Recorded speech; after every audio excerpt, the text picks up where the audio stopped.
Hello বন্ধুরা, আমি আবারও আপনাদের জন্য একটি নতুন গল্প নিয়ে চলে এলাম। গল্পটা শেষ পর্যন্ত শোনার অনুরোধ রইল। গল্প ভিক্টোরিয়ার অজানা ইতিহাস। কলকাতা একটি শহর যেখানে ইতিহাস ও আধুনিকতার মিলন। আর এই শহরের অন্যতম প্রতীক ভিক্টোরিয়া মেমোরিয়াল। সাদা মার্বেলে গড়া এই স্থাপত্য যেন ইতিহাসের এক জীবন্ত দলিল। দিনে হাজারো মানুষ আসে এর সৌন্দর্য উপভোগ করতে, কিন্তু রাতের অন্ধকারে ভিক্টোরিয়া মেমোরিয়াল অন্যরকম, যেন তার প্রতিটি কোণে লুকিয়ে আছে এক রহস্য। এই গল্পের নায়ক গৌস, একজন উদ্যমী ইতিহাসবিদ। কলকাতা বিশ্ববিদ্যালয় থেকে সদ্য পিএইচডি শেষ করেছেন। তার গবেষণার বিষয় ছিল ব্রিটিশ ভারতের রাজনৈতিক ও সামাজিক ইতিহাস। এই গবেষণার কাজে তাকে বহু রাত কাটাতে হতো ভিক্টোরিয়া মেমোরিয়ালের পুরনো লাইব্রেরি। তিনি জানতেন, এখানে বহু অজানা নথি ও দলিলপত্র লুকিয়ে আছে, যা ব্রিটিশ শাসনের অন্ধকার দিক উন্মোচন করতে পারে। গৌসের প্রথম অভিজ্ঞতা শুরু হয় এক শীতের রাতে। লাইব্রেরির বাইরে তখন হালকা কুয়াশা, ভেতরে এক গভীর নীরবতা। অর্ধে কালো অন্ধকারে ডুবে থাকা লাইব্রেরি যেন রহস্যে মোড়া। কাজ করতে করতে হঠাৎ তার মনে হলো, তিনি একা নন। একটা অদ্ভুত শীতল স্রোত যেন তার শরীর ছুঁয়ে গেল। তিনি পেছনে তাকালেন, কিন্তু কাউকে দেখতে পেলেন না। রাতের প্রায় একটায় যখন তিনি বই পড়ছিলেন, তখন একটি পুরনো বইয়ের ভেতর থেকে বেরিয়ে এলো একখানা হলদেটে চিঠি। চিঠিটি ইংরেজিতে লেখা, তারিখ 1920 সালের। সেটিতে কোনো এক লেডি ক্লেয়ার এর নাম উল্লেখ ছিল। চিঠির ভাষা থেকে বোঝা গেল, ক্লেয়ার ভিক্টোরিয়া মেমোরিয়ালের নির্মাণের সময় এখানে ছিলেন এবং তিনি কিছু গোপন তথ্য ফাঁস করার পরিকল্পনা করছিলেন। গৌসের মনে হলো, বিষয়টি বেশ গুরুতর। হঠাৎ জানালার কাছে একটা শব্দ।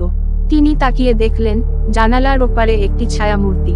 পরনে ব্রিটিশ আমলের পোশাক, তার চুল খোলা, চোখ দুটি যেন দুধসাদা। গৌস ভয়ে জমে গেলেন। মূর্তিটি তাকিয়েই রইল কিছুক্ষণ, তারপর হাওয়ার মতো মিলিয়ে গেল। পরের দিন সকালে গৌস এই ঘটনা নিয়ে গবেষণা শুরু করলেন। ভিক্টোরিয়া মেমোরিয়ালের ইতিহাসের সঙ্গে জড়িত বিভিন্ন নথি ও সংবাদপত্র ঘাঁটতে ঘাঁটতে তিনি জানতে পারলেন, লেডি ক্লেয়ার ছিলেন ব্রিটিশ অভিজাত শ্রেণীর একজন মহিলা। 1920 সালে, যখন মেমোরিয়ালের নির্মাণ কাজ চলছিল, তখন তিনি এখানে নিয়মিত আসতেন। কিন্তু একদিন, তিনি রহস্যজনকভাবে নিখোঁজ হয়ে যান। তার নিখোঁজ হওয়ার পর আর কখনো তার কোনো খোঁজ পাওয়া যায়নি। স্থানীয় লোককথায় শোনা যায়, ক্লেয়ারের আত্মা আজও মেমোরিয়ালের ভেতরে ঘোরাফেরা করে। কেউ কেউ দাবি করে, তারা রাতের অন্ধকারে সাদা পোশাক পরা এক মহিলাকে দেখেছেন, যিনি মেমোরিয়ালের করিডোরে হাঁটেন। পরের রাতে গৌস আবার মেমোরিয়ালে এলেন। এবার তিনি ক্যামেরা, টেপ রেকর্ডার আর একটি নোটবুক নিয়ে প্রস্তুত। লাইব্রেরির নির্বতায় শুধু পাতা উল্টানোর শব্দ শোনা যাচ্ছে। রাত প্রায় 2টায় হঠাৎ বাতাস ভারী হয়ে গেল। জানালার পর্দাগুলো অদ্ভুতভাবে নড়তে শুরু করলো, যদিও বাইরে কোনো বাতাস ছিল না। এরপর, লাইব্রেরির এক কোণে একটি মৃদু আলোর ঝলকানি। ধীরে ধীরে সেই আলোর মধ্য থেকে ভেসে উঠল সেই নারী মূর্তি। তুমি কে? সাহস করে গৌস জিজ্ঞাসা করলেন। মূর্তিটি বলল, আমার নাম ক্লেয়ার। আমি মুক্তি চাই। ক্লেয়ারের কণ্ঠে ছিল প্রচণ্ড বেদনা। সে জানালো, ব্রিটিশ শাসনের সময় সে এমন কিছু গোপন তথ্য জানতে পেরেছিল, যা প্রাসঙ্গিক কেলেঙ্কারি ফাঁস করে দিতে পারত। কিন্তু তার আগে তাকে নির্মমভাবে হত্যা করা হয়। তার মৃতদেহ মেমোরিয়ালের ভিতরে লুকিয়ে রাখা হয়েছিল, যাতে কেউ তার কথা না জানতে পারে। গৌস ঠিক করলেন, তিনি সত্য উদ্ঘাটন করবেন। কয়েকদিন ধরে তিনি পুরনো সংবাদপত্র, সরকারি দলিলপত্র ও স্থানীয় লোককাহিনী ঘেঁটে জানতে পারলেন, ক্লেয়ারের হত্যার পেছনে ছিলেন ব্রিটিশ এক উচ্চপদস্থ কর্মকর্তা, যার নাম স্যার এডওয়ার্ড হেস্টিংস। তবে একদিন গৌস নিজেও বিপদে পড়লেন।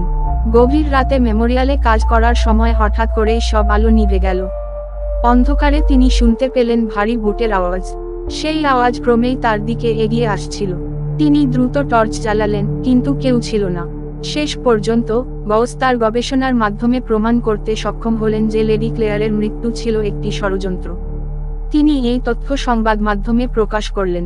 খবরটি সাড়া ফেলে দিল। ক্লেয়ারের হত্যার প্রমাণ হিসেবে তার চিঠিটি বিশেষ গুরুত্ব পেল। এরপর এক রাতে, গৌস আবার মেমোরিয়ালে গেলেন। লাইব্রেরির করিডোরে ক্লেয়ারের মূর্তি তাকে আবার দেখা দিল। এবার সে হাসছিল। তুমি আমার জন্য যা করেছ, তার জন্য আমি কৃতজ্ঞ, ক্লেয়ার বলল। গৌস কিছু বলতে গেলেন, কিন্তু তার আগেই ক্লেয়ারের মূর্তি ধীরে ধীরে ম্লান হয়ে গেল। গৌস এখনো ভিক্টোরিয়া মেমোরিয়ালে যান, কিন্তু প্রতিবারই যখন তিনি সেখানে যান, একটা শীতল বাতাস যেন তাকে ছুঁয়ে যায়। তিনি বুঝতে পারেন ক্লেয়ার হয়তো মুক্তি পেয়েছেন, কিন্তু তার স্মৃতি এই মেমোরিয়ালের প্রতিটি কোণায় থেকে গেছে।